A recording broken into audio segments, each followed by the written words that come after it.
Today, we're diving into the official report on a fatal fire that happened aboard the cargo ship AZOV Confidence. We're going to walk through exactly what happened, but more importantly, we're going to uncover the hidden failures that really set the stage for this disaster. So, let's set the scene. Picture this. It's the Black Sea, November 2nd, 2022. The cargo ship AZOV Confidence is making a routine trip from Turkey to Russia. It's just after 8 at night. Everything seems normal. But down in the engine room, a small problem is about to become a very, very big one. You read a line like this from an official report, and it's just chilling. Engulfing the C/E, that's the chief engineer. He was literally engulfed in flames. But this nightmare didn't start with a big explosion. No, it started just a couple minutes earlier, with a simple alarm going off. Okay, let's get right into the timeline of events. And what's really staggering here is the speed. This isn't a slow-motion disaster, it's a crisis that exploded in a matter of minutes, where every single second mattered. I mean, just look at this. The speed is unbelievable. At 8:55 p.m., we have a routine low-pressure alarm, something that happens.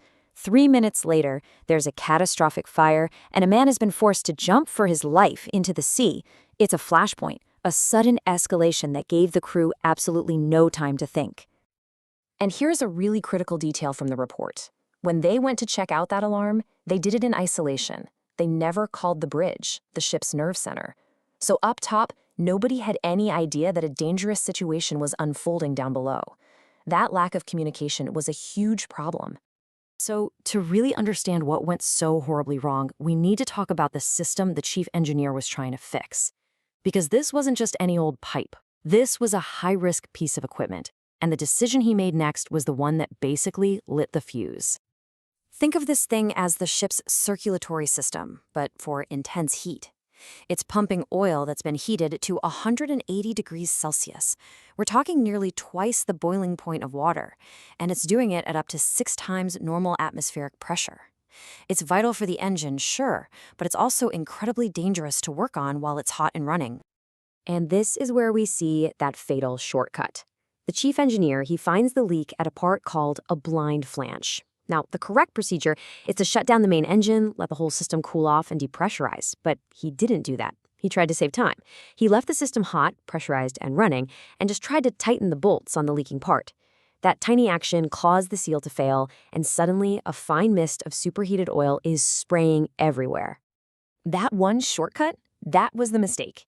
That fine mist of oil instantly found a hot surface on the machinery to ignite it, and boom, the entire area erupts in flames. One bad decision created a second massive crisis, a full-blown engine room fire. So the master gets on the PA system and announces the fire. The crew scrambles. But what happened next wasn't some textbook emergency response. It was, frankly, a chaotic, disorganized fight for survival. And this just lays it out perfectly.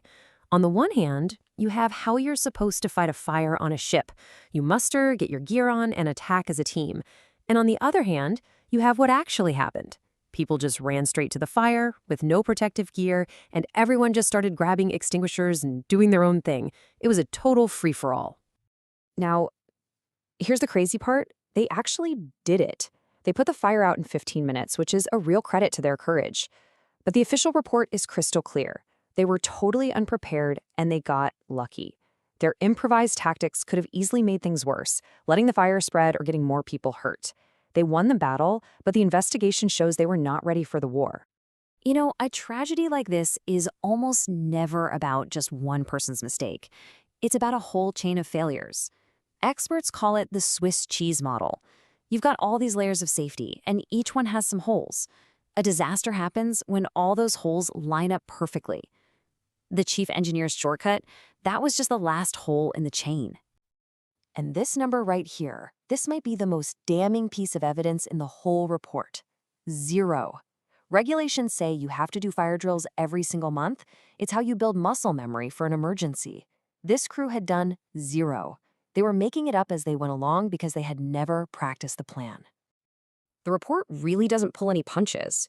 It draws a straight line from the lack of practice to that chaotic, high-risk firefight we just talked about. The crew didn't know the procedures because they'd never been trained on them. Not on this ship, not together as a team. And then you add this layer to the whole mess. Look at how new this crew was. The chief engineer who made the fatal mistake, he'd been on board for 2 months. The third officer, less than a month. Most of the guys who first responded to the fire had been on the ship for less than 2 months. This isn't just about experience, it's about being a team. A brand new team that has never drilled together just doesn't have that instinct or trust you need when things go wrong. These were the invisible failures, right? The holes in the Swiss cheese that were there long before the fire even started. The official maintenance plan wasn't being followed. The company hadn't even checked to see if it was being followed. And basic safety checks, like scanning for dangerous hotspots near oil pipes, never been done. The stage for this disaster was set a long, long time ago. So, after putting all these pieces together, what was the final verdict? What did the investigators conclude? And what, if anything, has been done to make sure this kind of chain reaction doesn't happen again? You can really see how the investigation just connected the dots. It starts with the primary cause, the oil igniting. But it doesn't stop there. It traces it all the way back to the shortcut, to the broken maintenance system, and finally, to the total lack of emergency drills. The individual mistake was a direct result of the systemic failures.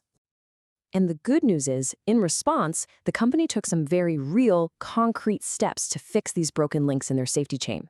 They overhauled their maintenance systems, they put more managers on ships for inspections, they mandated more drills, and, this is a big one, they shared the lessons from this tragedy across their entire fleet so that other crews could learn from it.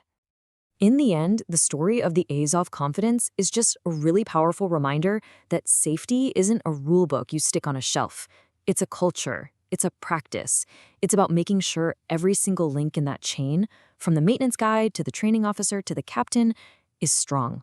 Because you just never know which link is going to be the one that gets tested next.